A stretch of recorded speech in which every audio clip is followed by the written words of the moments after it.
соёл ертөнцөд оршихын тулд амьдрах учиртай. Монгол улсын урлагийн говья зүтгэлтэн Балчин жавын долгио.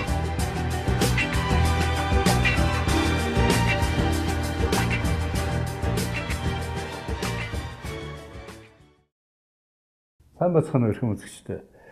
Соёл кафе нэвтрүүлэг маань ээлж дугаараа Corporate Convention Center-ийн 4 давхар chairman зоогийн газраас улам жил өсөөр явуулах гэж байна.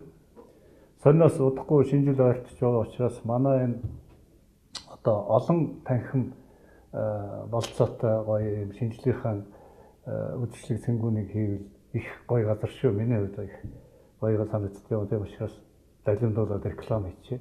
За өнөөдрийн нэвтрүүлэгт би манай кафед хатагтай цолмон, Жаданбагийн цолмон урьж ирүүлээд байна. Сайхан намарчж байна уу? Сайхан. Одоо өвөл болсон юм биш үү? Өвөл болсон. Сайхан өвөлжж байна. Сайхан өвөлж. Та сайхан өвөл. Сайхан. Тэгээ бидний урилгыг хүлээж авсан. Манай кафе маань кофегаар дайлдаг. Тэгээ хоёул яриагаа өргөжлөө. За тэгээ. Ямар кофе вэ? За кофе. Латте. Цаа хийв. За би эртээд нэг санаандгүй өөрөө ч нэг ярьслыг үзсэн юм аа. Тэгээд би бодож ирсэн ном бичиж байгаа гэж. Юуны тухай ном бэ? Надад бол маш сайн санагдсан. Тэгээд тэр номоо одоо бичиж дуусгасан уу? Тэр чинь нэлээд олон сарын өмнө болж ирсэн яриа шиг санагдаж байна те. Яриагаа энэ сэдвэрээс ойлоо эхлэе гэж бодлоо. За ингээд энэ сайхан нэвтрүүлэгтээ намайг урьсанд маш их баярлж байна. Тэгээд энэ нэвтрүүлгээрээ дамжуулаад Монголынхаа нийт ард түмэнд эрүүлэг сайн сайхныг хүсье өрөөё. Тэгээд эрүүлээвэл одоо дараагийн жилийн наадмыг үзнэ гэж монголчууд ярьдаг. Тэгэхээр тийм ээ би нэг ном бичсэн. Тэгээд энэ ном бичсэн түүх минь ер нь нэг ном бичье гэж бодоод ном бичнэ гэдэг бол маш их буян үйлдэлсэнтэй адилхан гэж үздэг юм байна лээ. Яг хуу мэрэгжлийн талын номнууд бол бичижсэн. Яг тийм төрлийн номыг бичнэ гэдэг бол бас асар хэмжээний цаанаасаа тэр онгодон чорт юм уу дуудлага нь ирж бичдэг юм байна. Тэгээд сүүлийн 4 жил чинь би бас ажилгүй байлаа л да. Ус төр янз бүрийн нөхцөл байдлаас ингээ байж байхдаа би ер нь нэг ном бичиж та гэж бодсон. Тэр ном маань бол их тийм цаанаасаа гарч ирсэн л дээ. Ямар нэгэн одоо зүрх сэтгэлээсээ гарч ирсэн. За яагаад гарч ирсэн бэ гэхлээр би өөрөөсөө өөрөө нийгмийн бүтээгдэхүүн цолмон гэдэг хүн. Тэгэхээр ганц цолмонч биш. Ер нь тухайн тэр одоо түүхийн тэр үе шатанд амьдарч исэн хүмүүс өнөөдөр хоёр одоо системийг даваад тий нөгөө нэг сошиал системд одоо тогтолцоонд ороод ингэ байхад ер нь энэ нийгэм гэдэг чинь тэр орж ирж байгаа мэдээлэл гэдэг чинь тухайн хүнийг тэр жоохон хүүхдийг өнөөдрийн төвшөнд тантай энэ ширээний ард суух хүртэл яаж хэрхэн нөлөөлж исэн бэ? Энийг л харуулъя гэж бодсон. Түүнээс биш яг өөрийнхөө тухайч биш гэх юм уу да. Гэхдээ гол дүрд нь би байгаа. Яг гэвэл би өөрийгөө л мэднэ шүү дээ. Цолон бөгөөд фон. Тийм фон. Тэгэхээр би өөрөө тэр амьдрал дээр юу мэдэрч өөрөө яаж өсөн торнож, альва зүйлд ямар байдлаар хандаж, хэн надад ямар мэдлэгийг өгч, хэн надад ямар үлгэр дуурайл болж явсныг би өөрөө л илүү мэдэх учраас өөрийнхөө тэр үзэл бодлыг л үнэн бодит байдлаар нь оруулъя гэж бодсон. Түүнээс биш би бусдын талаар бол номноос уншна гэхээс биш яг тэр хүний дотор орсон юм шиг бол мэдэхгүй шүү дээ. Тэгээд тэр жоохон охин төрснөөс хойш дэлхийн нийтэд болж байгаа үйл явцууд Монгол улсад болж байгаа үйл явцууд маш олон үйл явдлууд болж байгаа. Усгалын чанартай, янз бүрийн соёлын чанартай. За тэгээд тэр үйл явдлуудыг бол би бүгдийг тогтоож чадахгүй. Яг надад миний амьдралд нөлөөлөх үцээр, миний ой тоонд үлдэхүүцээр болсон үйл явдлуудыг би өөрийнхөө хүмүүжил төлөвшөлтэйгээр үзэж харснараа бодит байдлаар бичгийг оролцсон. Тэгээ тэр ном маань их тийм сонин одоо миний төрсэн үеэс ахуулаад би яг хаана төрсэн. Тэгээд л одоо нэг настай хоёр настайдаа хүүхэд чинь бүх юма мэдээд хараад санчихгүй штэ. Тэгэхээр хизээ би тэрийг ингэж мэдэрдэг болсон үеэс эхлүүлээд ухаан орсон цагаас эхлүүлээд яг ингэж бичиж байгаа юм. Яг тэгж тийм харагдаж байсан гэжсэн. Тэгэхэд манайх энэ хойдлын одоо 100 айлын тэнд амьдардаг байсан эмээ өвгийнхээ хашаад би чи эмээ өвөө дээр өсөөхөд тэгтэл тэр арчуулын гудамж гэдэг гудамж одоо тэр ус хүртэл яаж ирдэг байсан. Ус аваараа гэдэг. Тухайн өдөр хашгирч явах үед худаг биш. Гэрт хашаа руу зөөлөг гэсэн баггүй. Тэгэхээр би чинь жоох хөөхөд эмээ өвөөг харж гал эмээ усрлээ гэдгээс ахуулаад миний ой санамжинд юу болсон. Тэгээд эмээд тусуулж шүү дээ. Тусуулж дээ. Тэгэхээр тэр одоо ус зөөдөг байсан тэр хэлбэр өнөөдөр хിവэрээ юу өөрчлөгдөж юу? 9-ийн тос 9-ийн төгрөгийн үнэтэй байсан нь өнөөдөр 1400 тэгээд тэр үйлдвэрсэн орон тий тэр брэндээс хамаарад хэдэн мянга готлоо өссөн тэр миний номон дээр л яг бүрэн байгаа байхгүй. Тэгэл тэрийг л үнэн зөвөөр нь одоо харуулах гэж оролцсон. Гэхдээ сони хэлбэрээр бичигдсэн. Ягаад гэвэл ихэнх хүмүүс номоо бичихтэй нэг хэсэг сэдвийг аваад за миний анхны сургууль дурсан өдөрч гэдэг юм уу бичдэг. Минийх бол ерөөсөө он цагийн дараалалаар явж байгаа. Ерөөсөө ингээд тэгэхээр тийм их сонирн байдлаар бичсэн. Тийм юм шиг биш. Тийм үү? Нэвник гэхэд бас нэвник биш. Маш их танин мэдхүүн одоо информацтай. Тэгээд яг он дараалалаар явж байгаа. Тэгээд 517 хуудас одоо бичигдсэн байгаа.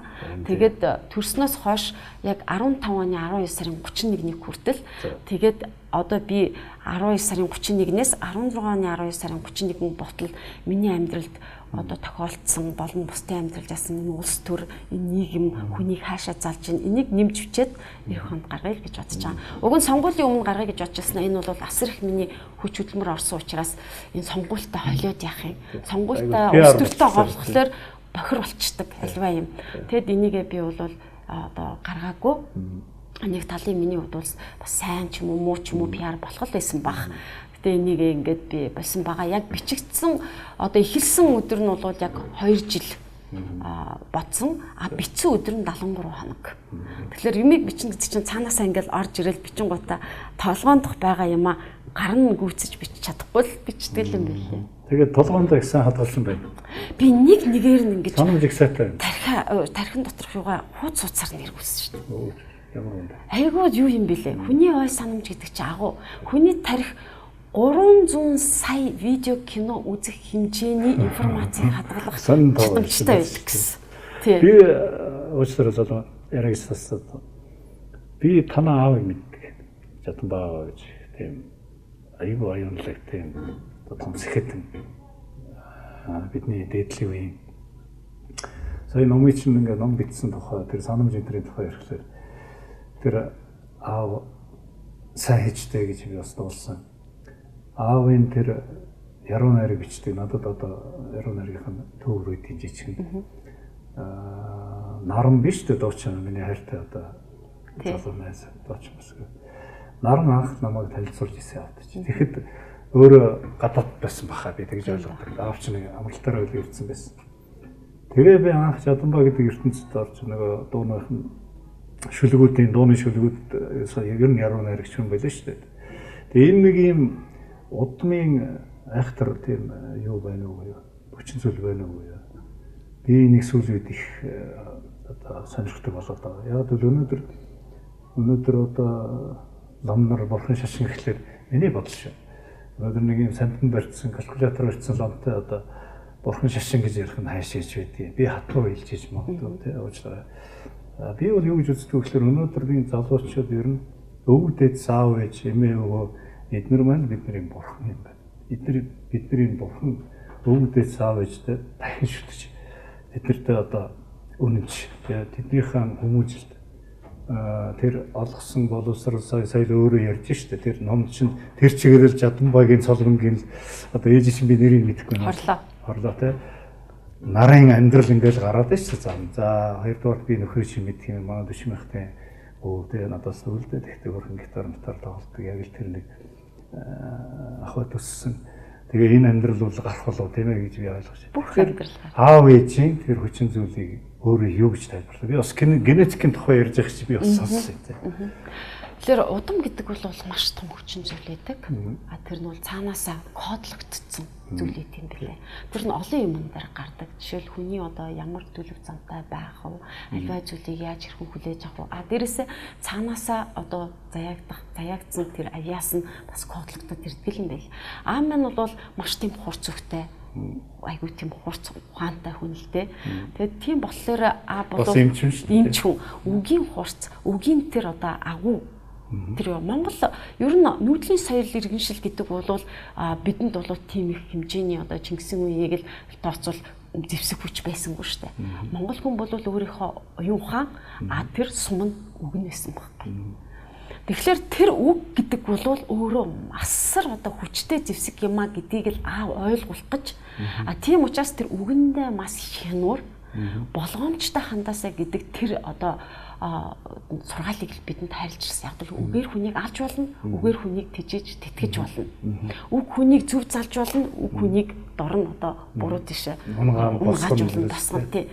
Тэгэхээр энэ үг гэдэг маань өөрөө харилцааны соёлын одоо бас нэг том хэрэгслүүр байдаг. Тэгэхээр харилцааны соёлыг соёл бол угаасаа өөрөө одоо энэ хүний хүмүүжилттэй маш их холбоотой байдаг.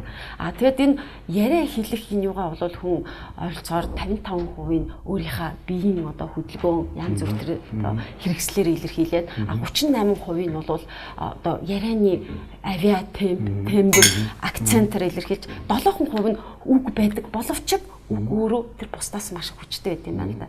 Тэгээд яг хөө тэр ген гэдэг бол асар их хүчтэй. Тэрнээс удамшиж авах нь байна авахгүй байна. Тий. Тэгэхээр би бол аавынхаа одоо тийм их хурц, шулуун шудраг, зоригтой, юунаас ч айдгүй, хинээс ч үл хамаарсан ийм одоо зам чанарыг бол авцсан.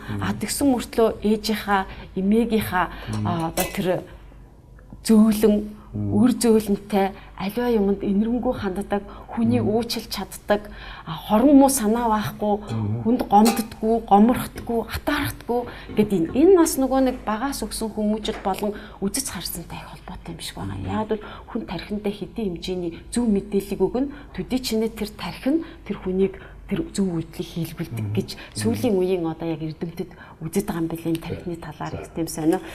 Тэгээд аав минь бол их тийм мундаг хүн л дээ тэр үг. Тэгэд би тэр номондоо дандаа ингэж яагаад аавынхаа дандаа одоо дөрвөн мөртүүдийг ишлэл татсан байж байгаа. Тэр бүх хүний харилцаа, хүний соёл, одоо нийгэмд хандах хандлага юу гэдгийг, хүний хоорондын харилцааны тэр асуудлуудыг гаргаж ирж, гуниг баясал, хайр дурлал юу гэдгийг дандаа тэрийн аавынхаа юугаар их татсан байгаа л да. Ер нь өөр тийм шүлэг бас бичиг байна уу? Тэр тэгтээ яг баг багтаа бид нар ч нөгөө энтэгт амьдарч ирсэн шүү дээ. Манай аав бол одоо тэр хүнд одоо юу гэдэг социализмын үед тэр одоо Монгол улс гэдгийг дэлхийн түвшинд ямар хэмжээнд хүлээн авч ирсэн те гадаад ертөнцтэй их тийм одоо холбоо багтаа юм байсан үед бол аав бол тэр дэлхийн том эрдэмтдийн одоо нэг ясны толгой дээгүүр нь хараагаад Монгол улсаа зүүн өмнөд Азийн бүсэд одоо дэд захирлын хэмжээнд бас нэгдсэн үндэсний байгууллагын дэлхийн эрүүл мэндийн байгууллагад манай үзэгчд олон тайлбарлая. Жаданбага одоо дэлхийн эрүүл мэндийн байгууллага Монголыг төлөөлж энэ томтой тэгээд бүр дэд захирал хүртэл тийм өнөр алба хашиж ирсэн. Энийг би бас тайлбарлуулж хэлэх нь зүйтэй болов уу гэж. Заавчлаар яриа. Тэгээд тийм учраас нөгөө баг багтаа би бол ертөнцийн сайн муу сайхан муу те тэгэл ядуу зүдүү байх, баян тансаг байх гэдгийг ингээд үзээд олоод хараад мэдрээд ингэсэн учраас намайг бас төлөвшөх альва юм шуналгүй байгаагаар л баяртай байх тэгээд өөртөө олж авсан мэдлэгээ аль болохоор хүнд өгөх яагаад бол өөрийн чинь бас богино те хизээ одоо энэ хоруугаа сайлах мэддэгдэхгүй мэдлэг гэдэг чинь өөрөө бас нийгмийн өмч байхгүй юу тэгэхээр нийгмийн өмчийг нийгэмд л зөв тэгш хуваарлах хэрэгтэй тэгэхээр яг энэ одоо хүмүүжлийг өгсөн учраас миний амьдралд бол маш их тийм зөв нөлөөг өгчээсэн л да. Өөсөрөө би өөрөө чи яриаг ингээд сонсоод болохоор тийм одоо вакуумчсан нөхцөл гэж ярил л да. Тэгж ярьдаг шүү дээ. Одоо гадаад тэгээд тэр үед капиталист оронд тэгээд ингээд баг нас ч өнгөрөөд тэгээд ихэнх амьдралыг чинь одоо гадаадд өнгөрсөн тийм ээ. Тэгсэн мөртлөө энэ хөдөө Монголын хөдөө орон нутгийн Монголын ард олны үндэсний уламжлалын юу их сайн мэддэм байлээ өөрөө. Тэгээд би энийг аав чинь бас юу болов гэж ойлгож байна. Тий, энэ бол миний ээж аавын эмээ өвөөгийн тий өгсөн надад уламжлуулж өгсөн. Өглөө босоод минь чихэнд нь шивнж, өдөр болгон үйлдэлээрээ надад харуулж, үлгэр дуурайлж явж байсны одоо гавья гэж ингэж боддог. Дээрэс нь эргэн тойрон байгаа Монголын ард түмэн надад тэр хിവэл хараа өгч одоо хүмүүжүүлж залсны л одоо юу байх. Тэгээ яг хуу таны хэлдгээр та ихэнх насаа гадаадад өнгөрөөсөн гэдэг надад нэг тийм сайхан санагдахаа болчиход байгаа юм. Одоо яагаад гэвэл энэ мэн надад улс төрийн айгүйх тийм сөрөг нөлөөг үзүүлээд ард түмэн одоо хэлэхдээ ч юм уу намайг сүмжлэх гэсэн өө хайхсан хүмүүс болохоор өө эн чин гадаадад л хэлэхдээ байсан юм үзээгүй. Тий одоо юм үзээгүй гадаадд л байсан юм байна штэ. Үгүй би бусад хүмүүстэй яг адилхан төр засгаас эх орноос минь олгож исэн итгэл найдварыг дагуу би гадаад сурсан үнэн.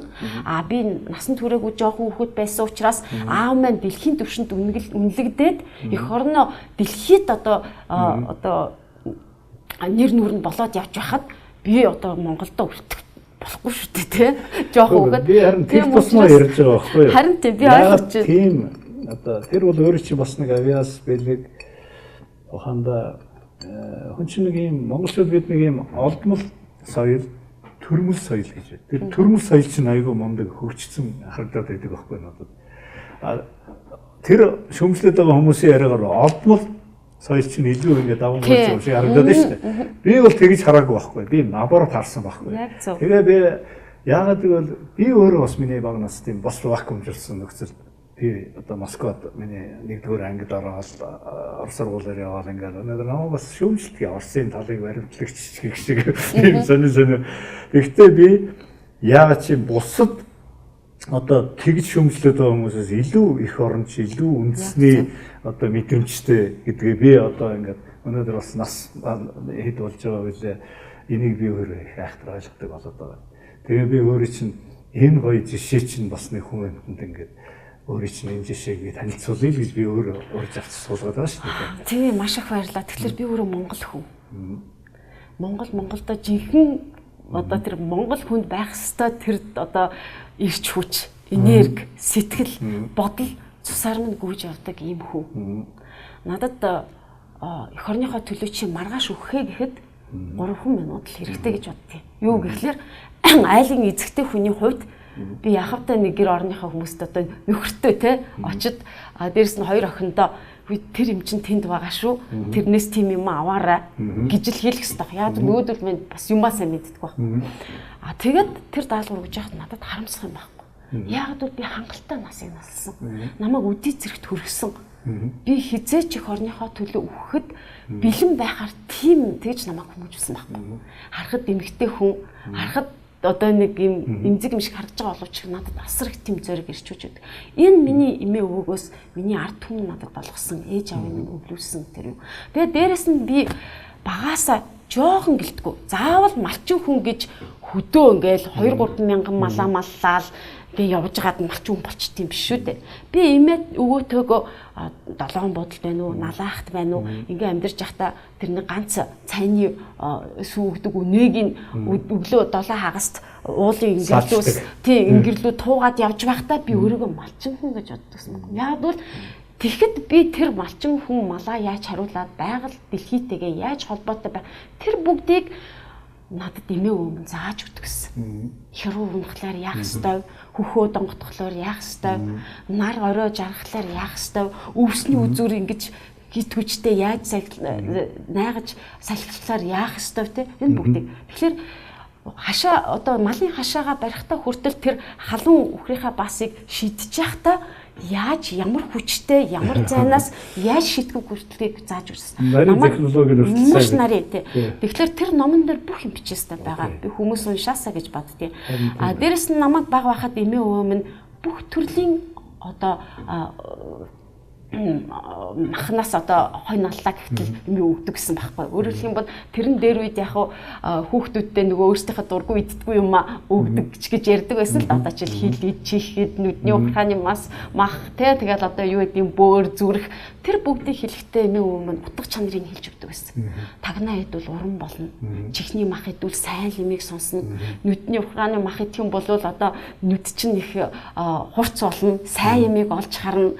За хил тийм бол хэлэн хурц дандаа зөв үг амнаас нь гарчээ гэж үт юм уу шил бит юм байна. За солонгос гүцэхгүй байна талаа.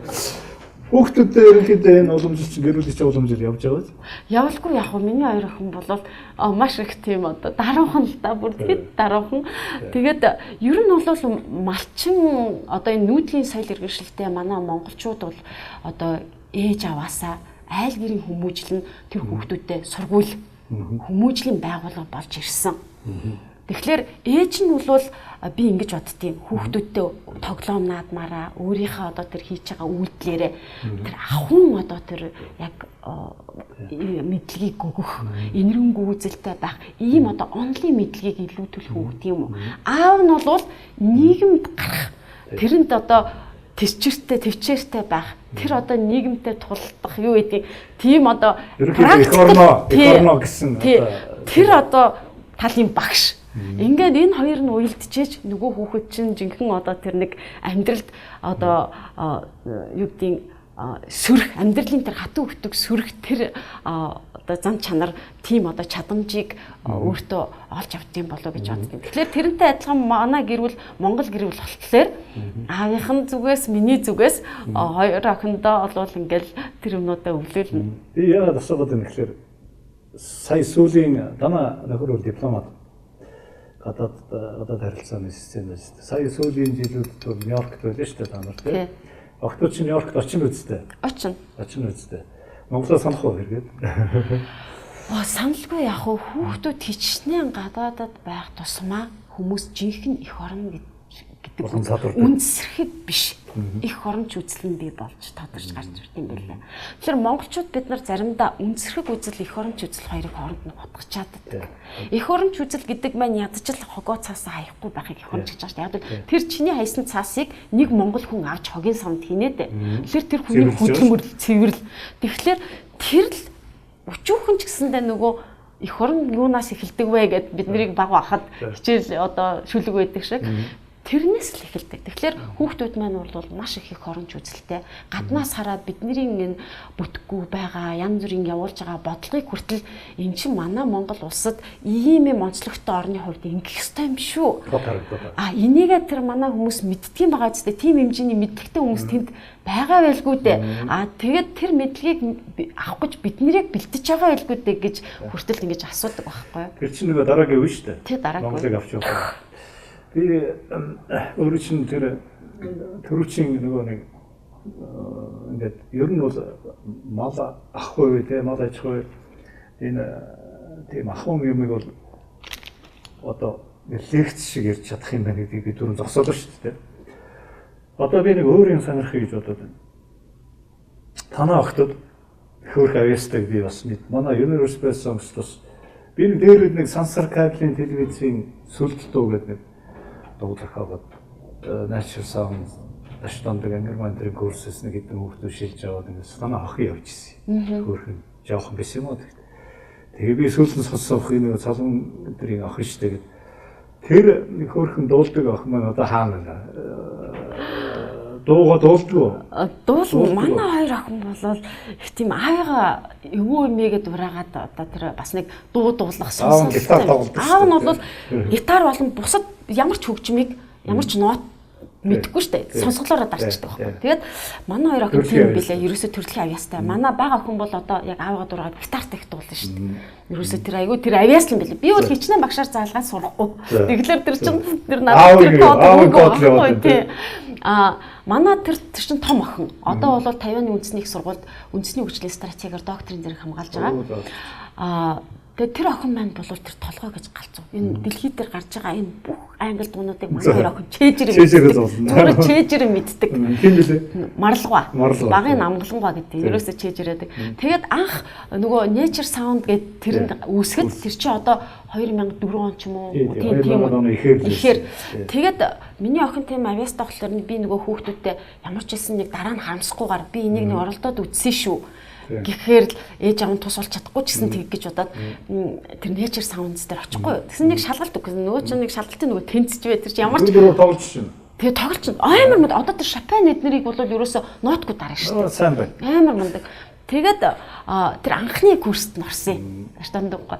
Тэгээд тэрийгэ төгсөөд Тэгээд дараа нь тэгсэн чинь ангирма дуучин эднэр бид нар нэг юм киви гэж нэр нь байгаагүй энэ Viagra шиг нэг хамтлаг байгуулагдаж тэрэнд одоо танаа охиныг авъя гэдэг ихгүй юу. Тэгээд нөгөө чинь нэг хэдэн удаа тэрэнд ингэ явж яснаа хүүхч өөрөө бас их тийм юугаа шийдвэр гаргах тийм ээ л да. Өөрийн бодолтой байх. Өөрийн бодолтой. Тэгэн гутаа за ойлголоо. Манад бол маш их олон авьяастай хүүхдүүд байгаа.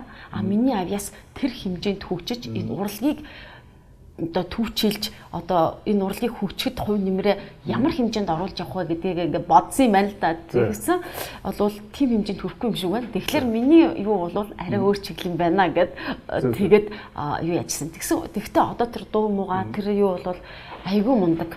Тэр их зөв санагдаж байна надад. Би өнөөдөр ингэж мөрөөддөг. Одоо мөрөөдөл гэж яриа л да. Би бас хүүхдүүдэд тэгж боддیں۔ Миний том охин бас ингээд нэг одоо сүүлийн үед дуу зохиогоод байна, ая зохиогоод ингээд бас нэг юм код явчих шиг байна л да. Баг охиноо би хэн зохинтой одоо 15-тай тэгээд төгөлдөр уурд явуулаад төгөлдөр уур тоглодог болгоод тэгээ би ингээд жоохон хардгийн. Тэгээ хүүхдээ яг хөтэ өөрийнх нь сонирхол гэж бас байна шүү дээ. Өдөр болгон төгөлдөр уур тоглоод эхлүүл тэр нэг юм хэлээд байна те.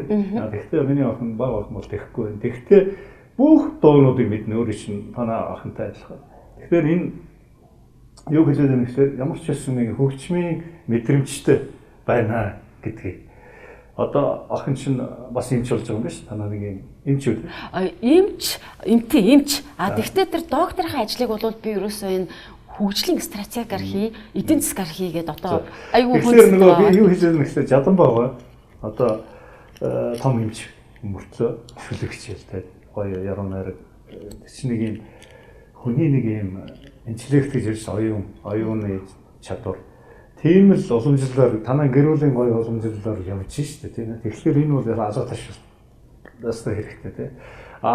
Заавал дуучин болохгүй гэдгээ өөрөө мэдсэн юм бол зүгээр нэг юм дуу ингээд мэдрээ дууг үнэлээд цэгнээд тийм юу чадвартай болцсон байна. Нөгөө охин ч бас тийм байгаа. Тэгэхээр би энийг юу хэлээд байна гэхээр манай ер нь энэ нэвтрүүлгийг үзэж байгаа тийм олон залуу аав ээж нар төр байвал эдний гэрүүлийн жишээгээр бас явж болох юм биш үү гэдгийг бид нэр би энэ нэвтрүүлгээр тодорхой хэмжээний хүнд нэг юм санаа өгчий гэсэн битүүрийн ярианаас мэддэг байж болно. Мэдэхгүй байвал санаа тийм сэтэл аваач гэж хүсдэг байхгүй. Тэгээд их гоё уламжлал өргөжлөлт юм байна гэж би ойлголоо. Хоёрдугаар түрүүчийн өөр би хувьдаа ингэж ойлгосон. Гадаад ертөнцөөс тасарчлаар байна шүү дээ. Монголоо бас их тийм сайн мэддэггүй байна гэдэг би өөрийнхөө одоо замнал туулсан замналаараа би ойлгосон байхгүй. Яг л гадаад олдмол тэр төрмөл биш олдмол соёл уламжлалыг их сайн мэдснээр төрмөл уламжлал одоо соёлыг улам яруу тот улам гоё харддаг юм байна гэдгийг одоо нэг өөрөө чийлээд байгаа эх оронч үзэл маань улам бэхжиж би нэг олон нэвтрүүлэг олон одоо ярьцлаганда хэлдэг дээ. Би бол залуу зандаа явахдаа одоо бидлс гэж энд одоо өчнөө олдмол юуны хөөцөлдөж явлаа. Гадаадын дуу ховор гэж. Өнөөдөр би бол Монгол дуу ховор ямар гайхамшигтай байдгийг улам тодор хараад байгаа байхгүй. Тэгэхээр энэ нэг юм би өөр чинь ингээд Монгол дээрэлийн тэр өмссөн тэр байдлыг бас харж ирсэн л да. Ямар ч гоё одоо оёж шагналдгийг тэгэл би бодож ирсэн. Одоо уг нь бол зарим хатагтай нар нэг юм байна, нэг юм гадаатай юм хитрхи ингээд хөөцөлтөө бол таашаал нэг брэнд нэг юм хөөцөлтөө. Би бол миний бодлоор бол одоо number 1 биш, only one байх ёстой байдаг л хүн ингээд нэг юм ижилхэн сүн хөөцөлтөө, ижилхэн гутал хөөцөлтөө ийм юм өнөдөр нугаад явах байна тийм манай. Өөрөө ч би тийм юм их өөр үзэл бодолтой байт юм байна гэдэг хараад их олзорч ирсэн. Тийм үгүй зөвхөн өөртөө таарсан гоё өөрөө ойж шагилж өмсдөг тийм мод. Яг зөв. Тэгэхээр би бол хүнийг дагдгүй л дээ. Би ерөөсөө өөрийг хараад байхыг хүсдэг. Би өөртөө тогтсон тэр юмараа л тэрийг л хайрлал, хамгаалал явах дуртай. Илүү үзэж, илүү харж одоо өөртөө байхгүй юмаа бусдаас авахсан ч юм уу ийм юмрөөсөө байдаггүй л дээ. Тэгэхээр Монгол дээл өмссөн ч гэсэн би уламжилж ирсэн жирийн тэрлэгэл өмсдөг. Ямар нэгэн гоё хээ дэглсэн тийм юм өмсдөггүй. Тэр нь өөрөө надад цогтгүй юм шиг санагддаг. Яагаад бол миний зан характер, миний төлөв байдал ч юм уу, миний үзэл бодолтой тэр мэн нийцдэггүй. Өөрийнхаараа байглаасаа байх. Тэгээд ямар нэг юунд өөрийгөө хамгаалах чадвартай л байх хэрэгтэй гэж байна шүү. Тийм учраас хэрэгжилж байгаа юм байна. Нэг тэр үн мөнгө брендэндээ биш. Өөртөө зөгцсөн, өөртөө таалагдсан. Тэр нь олон талын одоо сайн ач холбогдолтой л үйл тэр айгуу чухал гэж ингэж ойлгоод тийм. Тэгээд яагаад би Монгол ахуйгаа сайн мэддэг вэ гэхээр хүмүүжилч тийм байна. Дээрэс нь Монгол улсад засгийн газар хэлцээрийн дагуу ЮНЕСКОгийн ивэлдээр байгуулагдсан ганцхан олон улсын эрдэм шинжилгээний хүрээлэн байдаг. Энэ нүүдлийн соёл иргэншлийг судлах олон улсын хүрээлэн. Энэ хүрээлэн анх 1998 онд одоо торгон замын төслийн хүрээнд байгуулагдаж байхад гэрээ хэлцээрээс нь ахуулаад ажиллаад ингээд 8 жил гаруй тэнд ажилласан. Тэгэхдээ би нүүдлийн соёл иргэншлийн талаар манай одоо миний хайртай маш их хөндлөж явдаг Монгол Улсын шинжилгээ ухааны академийн ерөнхийлөгч асан нүүдлийн соёл иргэншлийг судлах олон улсын хүрээлэн үндэслэн байгуулагч их төвшингаан одоо тэр их ой нөлөө байсан л да. Тэгээд тэнд 8 жил өөрийгөө ёстой жинхэнэ төрүүлэлтээр вакуумчлагдсан орчинд ажиллаж байхдаа энэ хороогийн өрнөж байгаа янз бүрийн мөн мухай явдал тэр хил матаж өтөө орцол юу ч гэдгийг дор хайжил одоо ингээл нэг жижиг сажиг аар сайхан юмарс хөөцөлд энэ бүдээс намайг ингээд холтгоод тэр эрдэмтэн хүмүүний дунд намайг цөлдсөн байхгүй. Тэгээд тэр маань надад их гоё төлөвшлээ байгаа. Тэр дундаас би жинхэнэ улс төрч болоод яг тэр өрөөнөөсөө би дэд сайд болоод явж ирсэн. Тэгээд энэ нүүдлийн соёл иргэншлийг эрслийн талаар би бол тэр олон эрдэмтдийн дунд ажилласан ныхаа хүчинд нэг алтны дэргэд гуйл шаарлна гэдэгтэй адилхан 6 цаг ярьж байгаа тийм хэмжээний нэг тийм мэдлэг ч юм уу мэдээлэл ч юм уу надад байдгийг. Тэгээд тэрийгээ бол амьдрал дээр хэрэгжүүлэх гэж ингэж их боддог. Тэгээд яг түрүү манай охиныг ярьжсэн манай бага охин чинь бас нөгөө Алекс Хьютон гэдэг Америкийн том нэрт нөгөөтийн хин блээд тэр хоёр чинь нэг нь аранжировкыг хийгээд үгийн бичээд манай охинд 2 дуу зохиож өгсөн шүү дээ. Тэр нь тэр Элтон Джон эднэрийн дууг, Whitney Houston эднэрийн дууг яаж Grammy Award эднэр авч ирсэн. Тэгээд 2 гоё дуутай. Тэгээ яг хөө бид нар бас ингээд нөгөө би чинь яг мэрэгжлийн талын хүн биш дандаа л нөгөө өөрийнхөө амьдралыг бусад улс төр бусдын төлөө зориулж явдаг учраас бас жоохон тэр тал дээр нь тусалж дэмжиж ингэж өгч чаддаг. Наранд ажиллах хэрэгтэй шүү дээ. Тэр том тий наран мэдж байгаа тий. Тэгээд уучлаарай наран таяр чи ямар үеэлүүд гэдэг лээ. Тий наран бол миний аавын төрсэн ахын хүүхэд нь. Наран битээр бол их тийм ижилхэн замтай нэг тийм гал шулуун шударга тас завчих ч юм уу. Манай наран чи яста лагш. Тий яг лаг тийм учраас ерөнхийдөө зан характерын хувьд юу гэхдээ нөгөө нэг тэрэн хоёулаа харилцааны соёл гээл тэгсэн учраас яг хөө энэ улс төрийн амьдрал намайг бас жоохон бодлоготой байгаа ч тактичны байгаа ч бас нэг илдэг байх те хүлээцтэй байх гэд янз бүрийн юмд бас жоохон сургаж байна л да. Тэгэхээр энэ дээр чинь үнслээд нөгөө жинхэнэ нөгөө харилцааны соёл гэдэг чинь бас гарч нэгнийгээ сонсох яах гэх. Урлагийн хүн болоод бусад салбарын хүмүүс болоод бас өөртөө өөрийнхөө үзэл баримтлалыг хатуу одоо хамгаалах ч юм уу те. Ер нь гэхдээ зан характерт нөгөө гений юм чинь бас яваад байгаа байхгүй. Би наранг шүтдэг. Тэгээ миний одоо айгүй хайртай миний одоо найз битэр шүүгч хийж байгаа сүүл үед те. Ерөнхийдөө би бас энэ нарангийн тухай өнөөдөр хоёулаа ярих гэж бодож орж ирсэн. Танаа энэ нэг дуулдаг юм агаас бас нэг код байна. Энэ хаана аль код нь байна? Аавын чинь тал байх шиг байна. Тэр аавын тал тийм. Аавын тал. Өсгөлийн тийм шинэ өдрийнх юм байлээ шүү дээ. Тийм шинэ өдөр. Би тэгээ ямар санд манай наран шиг шулуух шүү дээ. Манай аав чинь нэг мөрөнгийн хүн байхгүй. Арангаа мөрөн, тариат мөрөн. Хуучин 7 шанхрогийн өшөө нэг нутаг юм байлээ тэгээд яг энэ дов жалганы юугаар ярил. Би тэгээд наран гэхгүй нутаг юм байлээ шүү. Тэгээд нутаг болох гэдэг шүү гэлтэхгүй юу? Тоглоо шоглоо болоо. Би ямар утгаар гэхээр айгүй цаатахаар яриад байгаа байхгүй. Энэ чинь бас нэг юм одоо та нарын өвгдөөс чи өссөн тэр дагшин ертөнц байгаа. Тэр чинь хүний генний код модод айгүй нөлөөлдөг юм байна гэдгийг би судлаад байдгийг. Тэгээ би тэр утгаар би нарантай зөв тоглоо шоглоо болоод ярьж ирсэн. Яг тэр гүн тайлбарыг хийгээгүй л дээ. Ямар учиртай яагаад ингэ яриад байдаг. Тэгээ тэнд шиг олон тийм том одоо зөвтгөлтнүүд байдгийг ширэндээ угаас ахуулаад байна. Тэр нутгийг. Тэгээ би тэр кодыг сонирхоод байгаа. Тэр наран танаа багтууд тий. Тэгээд ийм гоё нөгөө сүүлд нэг лекц чинь би бас уншаад сонсоод генетикийн тухай генний юмнуудыг бас их сайн судалдаг юм байна да гэж ойлгосон байхгүй. За бид тэр өнөөдөр ингээд анхны удаа ярилцж байгаа би эрүүл мэндийг нэх хөндөхгүй байна. Яг л Энэ бол тэртээ тэргүй асар том асуудал байгаа Монгол тий. Үндэс гэтэл эх орн гэж ярьж байна. Эх орны хамгийн гол суурь нь бол миний ойлгосноор эхлээд эрүүл хүн байх хэрэгтэй. Дараа нь боловсралтай ингээд болоод ингээд Монгол улс маань гоё болно. Энэ схемээр. Өнөөдөр соёлын яамны зөвлөх болсон гэж би сонслоо. Надад их тийм хүн бол сонсоодгүй энэ одоо эрүүл мэндийн яам гэж яагаад ингэж гэж бодож магадгүй. Би бол шал өөрөөр ойлгосон. Би бол харин бүр айгүй зөв газар очиж байна те. Яг л эрүүл мэнд миний төрөвчийн ярьсан схемийг ерөнхийдөө бодож явдаг бол өөрөө те. Тэгээд одоо соёл төрөмтөр ингээ соёл тойрол яриад байна шүү дээ. Харилцааны соёл. За тэгээд спорт гэдэг чинь эрүүл мэндтэй гэдэг утгаараа маш хэрэгтэй тийм томилгоо болчихё гэж би ойлгож байна. Юу гэж үзэж байна бэ? Тийм ээ. Тэгэхэд хүн бол мэрэгжлээ сонгоно гэдэг бол зүгээр нэг санамсаргүй сонгочдөг асуудал биш гэж ойлгодог. Тэр олж авсан мэрэгжил нь хүсэж олж авсан мэрэгжил нь мэдлэг болоод мэдлэг нь гартаа орж иж тэр хүн жинхэнэ юмыг бүтээж чаддаг л гэж ойлгодог. Тэгэхээр миний мэрэгжил бол аргуу мэрэгжил. Эмч хүн болно гэж тэр эрхэм нэрийг зүүж авах бол хүн болгоно ирдэггүй тийм мэрэгжил. Тэгэхээр хүнд тэр нэг цаана генэнд нь орсон би ч бас эмч удамтай шүү дээ. 3 үед амсан. Тэр ген дахиад нөгөө ген чинь байгаа учраас би бол салбарынхаа төлөө байнга. Би боловсролын салбарт орж ирэнгүүтээ маш их баярлсан. Энэ нь надад улам их гэрлийг өгч байна. Эрүүл мэндийн асуудлыг нөгөөний өнцгөөс нь харж үзэх илүү их тийм агуу боломжийг олгож байна.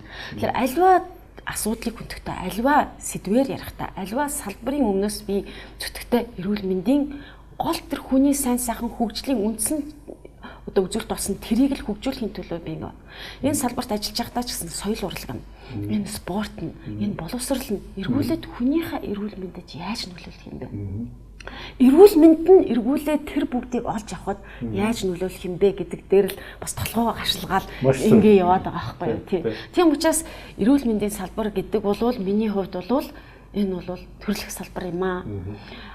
Энэний салбарыг хөгжүүлэхэд бол дан ганц эрүүл мэндийн салбар биш. Бүх салбарын хамтын ажиллагаа, бүх салбарын өмнө байгаа хариуцлага хатуу чамд мөрдөгдөж байж тэр салбар өөрөө урагшаа явдаг.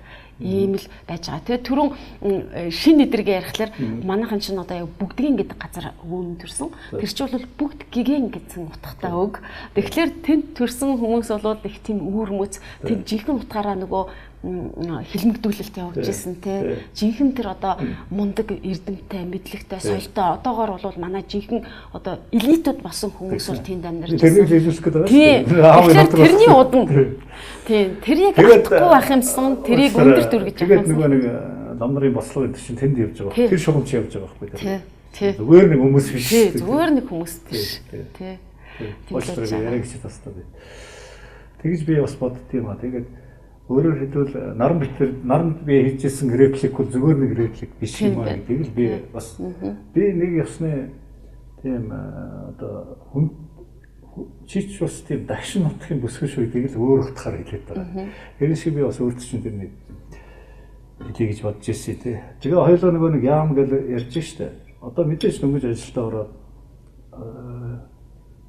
сайхан мөрөөдөл гэж ярьж штэ. Мөрөөдөл, бодол, санаа энэ бүхнийг бол мэдчихсэн, мэдж байгаад орж байгаа тийм учраас гоё юмнууд бол хийнэ гэдэгт би бас ерөөсөө эргэлзэхгүй байна тийм. Тэгээд би нөгөө нэг юм сонирхож байна. Одоо ингээд 11 сар гараад шинжил гэж нэг сайхан баяр болох гэж байна. Би нөгөө нэг энэ дэлхийд хамгийн гоё шинжил Нью-Йорк, Times Square, Лас Вегас дурдаг гэж зүгээр нэг хүний одоо иржсэн. Би Лас Вегасын шинжилгээг би нэг бусуудаа үзчихсэн л та. Гоё юм болдгийг. Нью-Йоркд ер нь бас нэг хэдэн жил болсон байдаг сүүлийн жилүүдтэй. Тэр шинжил нь үнэхээр тийм гоё юм болдгоо. Тийм тэгэд шинжил бол үнэхээр гайхалтай. Ер нь одоо шинжил гэхлээр Нью-Йоркоор л төсөөлдөг. Дараа нь яг ч би нэг Оросд сурч байсан болохоор Москвад их гоё шинжил болдог гэсэн шүү дээ. Тэгэхээр Нью-Йоркийнх бол тэр надад үлдсэн байсан тэр шинжилээс хамаагүй гоё юм бэл. Ерөөсөө дэлхийн хүн төрөлхтөн шинжилгээг тэнд өнгөрөөж тэр он солигдох тэр цаг мөчийг л тэр Times Square гэдэг газарт өглөөний 6 цагаас эхэлж ойчрлоод шөнийн 12 цаг болоход 15-6 цаг би засгүйгээр одоо яаж тэр би тэрнийг зүгээр яриулах гэдэг байхгүй юу?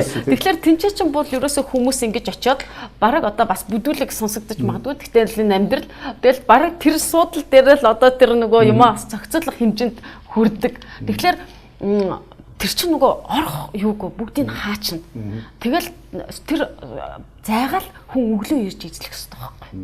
Тэгээд тэрийг үзэн гэдэг бол ерөөсөө шинэ жил гэдэг чинь ийм юм байдаг юм байна. Тэр энергетик нь би бол одоо тэр энерги өөр нэг модал байгаа шүү дээ. Уг нь бол тэгэхээр олон хүн шавсан. Тэгтэл тэнд бол яг тэр Times Square дээр бол мод биш. Тэр Times Square-ийн тэр нөгөө нэг Swarovski-гаар хийсэн тэр нэг том бөөрийн жил болгон тэр өнгийг тодорхойлж идэг. Тэр яг нь тэрний дээр тэр цаг байгаа. Тэр цаг ингэж яваал хүрхтээ тэнцээ чи нөгөө гол хүмүүс чинь хурж ирж үгээ хэлдэг. Нью-Йоркийн мэр үгээ хэлдэг. Тэрийг л үзэх гэж. Rockefeller Square дээр болохоор чинь яг тэр хамгийн том мод чинь гацуур мод байдаг. Тэгээд Америк, Орос хоёр бол тэр амьд гацуурыг гэртээ авчирч застгаараа их тийм өрмөц. Тийм. Тэгээ бэлэг тэмдэг. Тийм. Тэгжээ жинхэнэ одоо шинжил болдог юм байгаа. Миний хувьд нөгөө эх орондоо хайртай. Тэгээ нөгөө манай чинь бас ой мод маань газар нутгийн маань хэдэн өвийг эзэлдэг үлээ. Тэгэхээр надад их харамсалтай санагдаад багт энэ олон сайн модыг тайраад яаж гүйцээж ургуулдаг байна гэхээр цаана том бодлого явждаг юм байна. Манайх шиг нэг юмыг авчаад дараа нөхөн сэргийх бодлого нь хоцрогдчиход ах юм бол тэр ч одоо хамаг модоо яач штэ. Тэгээд тэрэн дээр их тэгж бодож жоохон тий.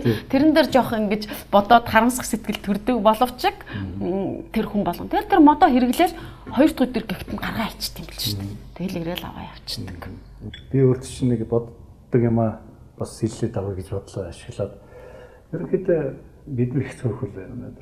Манай Монгол цөөхөн арт түмчин их тийм аюу тийм бардам одоо юмаа хөөцөлтөөр тийм манай тэнд нэг бүх тэгж шагнал авлаа энд нэг шатар дэлхий ороо жоохон Монгол охин маань төрүүллээ гэл ингээл аюу их баярлалаа.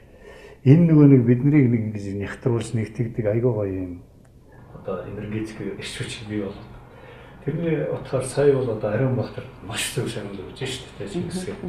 Би тэрнийг бол ингээд нөгөө тэр тэмцээнүүдэд би бас ингээд явж шүүгч хийжсэн юм одоо энэ бол асар гоо тэр амгшил гэдэг огшил гэдгийг нөр тэр нэг олон улсын дөрвийн тэмцээнүүдэд явж байгаа тэр нэг төрүүлж байгаа энэ тэр энэ бол одоо 3 саярлахнаа яж тэр дотор очоод хамгийн том гранд приг наавн зүгээр өдөрийн одоо юм өссөн хот тэгээд тийм хүчтэй Хоростовс гэдэг өрсөлдөх хүчтэй мондөг дуулаа энэ бол үнэхээр гайхалтай. Тэгэхээр одоо тэр яамд бол бас энэ дэр их сайн анхаарал байгаа улам гоё анхаарал. Энэгээр бид өнөөдөр Монгол улсынхаа нэр хүндийг дэлхийн тавцан дээр гаргана.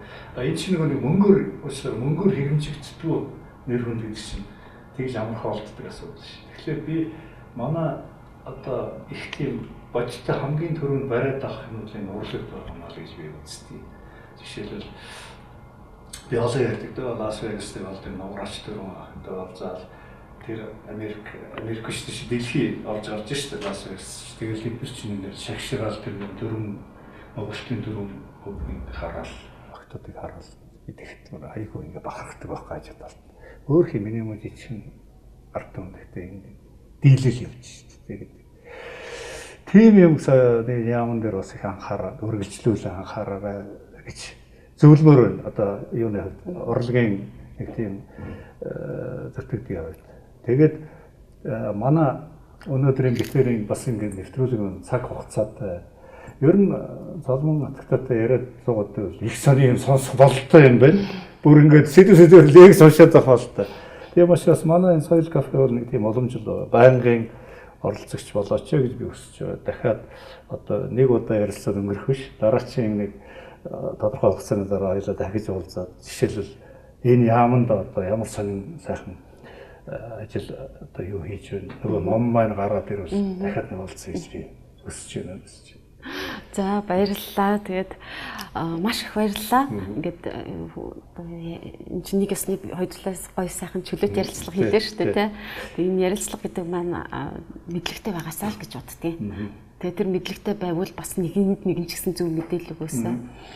Тэгэд энэ соёл урлаг, спортын, шинжлэх ухаан, боловсролын салбар гэдэг бол өөрөө маш их том агуу салбар. Ер нь Монгол улсыг дэлхийн түвшинд энэ энхийн үед тэр том одоо дайны тулаанд энэ улс орн яллаа шүү гэдэг ялалтын тугийг авчирдаг л ийм салбар шүү дээ. Жишээлбэл өнөөдөр дайнгүй энхийн үед тэр олимпиад манай тамирчдал эх орныхоо тугийг тэр олимпийн тэнгэрт өргөж байж Монгол улс яллаа гэдэг тэр юуж дэлхийд дахина тэр нэрийг цуурайтуулдаг. Манай урлагийн хүмүүс тэр тайзыг бүхлээр нь эзэлж тэр агуу хүчрэхийг тэр одоо бүх зүйлийг тэр өөрийнхөө авяас бэлгээр илэрхийлж ээж Монгол улс чинь орсон төгсөж байгаа тогтнож байгаа юм байна. Монгол улс чинь хүчрэхийг хിവэрэ байгаа юм байна гэдгийг гаргаж чаддаг.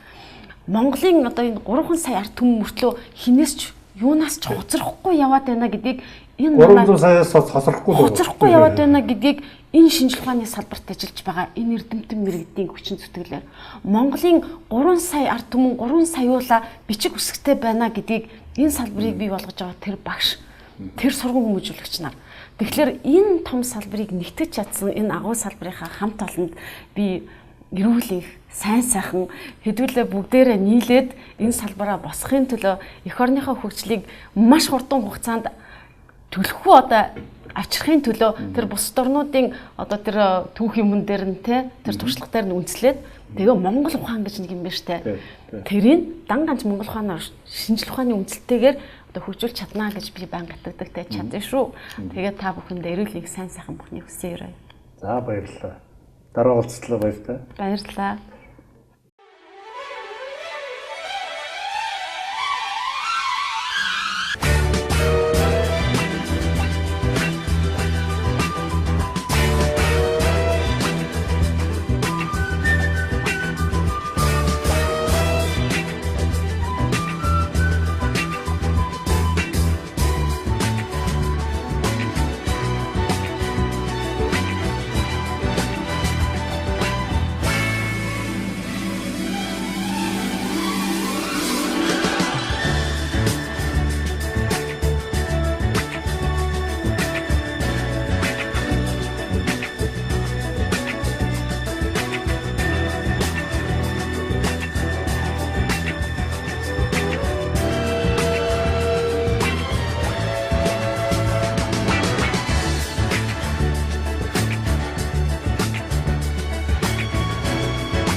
Хүн соёлт ертөнцид оршихын тулд амьдрах учиртай.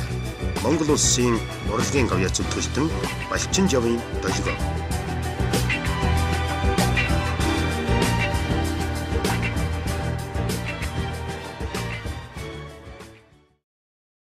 Эрхэм үзэгчтэй манай нэвтрүүлэг үргэлжилж байна. За одоо нэвтрүүлгийнхаа 2 дугаар хэсэгт би нэгэн саяхан гарсан номны тухай та бүхэнд бас танилцуулга хий гэж бодлоо. Энэ бол дэлхийн дахинд монголчуудын түүх соёлын өв. Дэлхийн дахинах монголчуудын түүх соёлын өв. Энэ зузаан ном энэ саяхан гарсан. Манай миний хатамаа доктор Сэрожжив, Намсран Сэрожжив гэж том эрдэмтэн байлаа. Одоо байсан бол энэ 11 сарын 22-нд төрсөн өдөр нь 22-нд төрсөн байдаг. Амьд сэрүүн байсан бол 93 нас зоглох. Ийм миний одоо хайртай хоёр аав юм нэг. Би өөрийнхөө аав шиг хатам аавтай их хүндэтгэлтэй ханддаг, хайрладаг. Өнөөдөр аавыг дурсмаар санагдлаа. Яагаад гэвэл төрсөн өдөр нь болох гэж байгаа юм байна. Доктор Сэрожжив бол Намсран Сэрожжив гэдэг Монголын анхны археологуудын нэг, мэргэжлийн археолог. Сургуулийн төгсөж ирээд анх одоо Монголын тийм мэргэжлийн археологчд малталт хийж ирсэн. Өмнө нь одоо археологууд байсан. Гэхдээ яг ингээд сургуулийн төгсөөд ирсэн ийм анхны мэргэжлийн археологчдын нэг байсан. Намсран Сэрожжив Намсрагийн аав нь Эрдэнэ цогт гэдэг богдын дэргэд зүтгэж байсан тийм гүн Эрдэнэцогт гэж хүн байсан. За Эрдэнэцогтын хүү Намсраа гэдэг нь маршалж явуулсан гадаадын яамны сайд бөгөөд одоо ерөнхий сайд бөгөөд гадаадын яамны сайдын үүргийг хавсарган үзэж байх үед гадаад явдлын яамны орлох сайд байсан юм. Одоо аав нь том сэдэн. Тэгээд айлын том хөөсөрөж доктор болсон, юм эрдэнэт болсон. Өөрөөр хэлбэл миний хүүхдүүдийг бахархал болох ийм өвгдээдсийн хувьд бол одоо тийм лот том сэхэтэн байжээ. Тэгэд аавхан дурсгалыг хүндэтгэж гэрүүлийнх нь хүүхдүүд одоо миний бац хөргөндөө их тайван, цэндийн их тайван санаачилж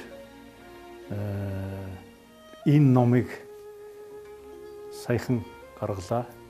Энд бол одоо гол үүргийг гүйцэтгэх Чингис хаан дээд сургуулийн захирал доктор Лавгсөрн, за профессор Балжинаа гэдэг монголчууд сүүлийн үед одоо гайхалтай цоврал түүхийн холбогдлолтой цоврал номнуудыг сонирсон байгаа. Энэ гурван маань одоо зохиогчд гэж танилцуулах хэрэгтэй. Доктор Сөрожжу сан гэдгийг бид нэр 90 насныхны агаар Лавгсөрнгийн одоо Чингис хаан дээд сургуульд тэмдэглэж Сөрожжугийн нэрмж танхим байгуулж одоо тэгж хүндэтгэл үзүүлсэн Лавгсөрн захирал бид гэр бүлийнхээ өмнөөс их талархалж байдаг. Балжин юм маань профессор маань тэр сургуулиас багшилдаг. Энэ хоёр маань аав маань хоёр шав. Би энэ айл төргөө ороод одоо 42-3 жил болчихээд өөрөөр хэлбэл одоо архаг хөрөнгөний да сайн мэдхийн анх энэ шавнар нь одоо аав маань хамт археологийн энэ салбарт хүчин зүтгэж одоо хэрнээ багштай одоо үнэнч тэгээд энэ сайхан бүтээлийг бүтээлсэн. Доктор Сөрожжу сангийн одоо зорилго нь бол залуу эрдэмтдийг дэмжих, археологийн салбарын хөгжилд тодорхой хэмжээний хувь нэмрээ оруулах. За мөн Монголын түүх, археологийн одоо судалгаатай холбоотой ном зохиолыг сурах бичиг бүтээгтэн туслах дэмжих. Энэ үүднээс энэ ном бүтсэн болно. Өнөөдөр энэ номыг товчхон танилцуулахад ерөнхийдөө та нар энэ номыг хараад ойлгож явах. Энэ бол дүтгэр бот буюу дөрөвдөх бот. Ерөнхийдөө 7 ийм том ном гарах юм. 7 номын одоо энэ ботод жишээлбэл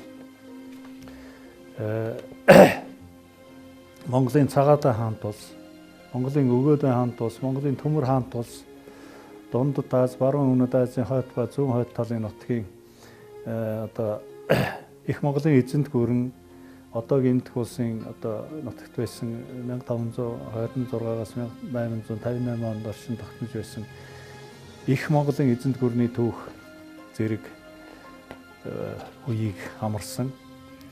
За нэрт археологч Намсран Сөрожжугийн дурсгал зориулв. Чингис хаан дээд сургуулийн эрдмийн зөвлөлийн баталснаар хэвлэв. Доктор Сөрожжу гэж ийм хүн байсан. Миний одоо аав энэ ном ялах үгэндээ бас өөрийнхөө сэтгэлийг бичсэн байгаа. За энэ манай Сөрожжу, доктор Сөрожжу сан одоо манай гэр бүлийнхэн гэсэн үг. Дараа нь энэ зургнуудыг харуулах болно. За тэгээ эндээс эхлээл жишээлбэл Монголын Цагаатай хаант улс, Өгөөдөө хаант улс, Монголын Төмөр хаант улс, их Монголын эзэнт гүрэн ингээл эхэлж байгаа юм да. Дэлхийн олон улсын цэргийн хэрэгт оруулсан хувь нэмэр. Энэ ном бол одоо бидний их монголчууд өвгдээдсэн маань түүх одоо өнөөдөр зарим нь ярьдаг ингээл Чингисийн үр садаа цээжээ дэлдээл энэ төр гэл ерөнхийдөө бол монголчууд бид цээжээ дэлдэхээс бахархаас өөр арга байхгүй. Яг бол ийм гайхамшигтай одоо хүн төрөлхтний түүхэнд оруулсан хувь нэмрийг зүгээр нэг ингээд яриад байх биш. Одоо баталж нотлоод жишээлбэл тэр үеийн одоо энэ монет юунуудаас ахуулаад бүх баталгаа нотлохоо байгаа. Дэлхийн бүх одоо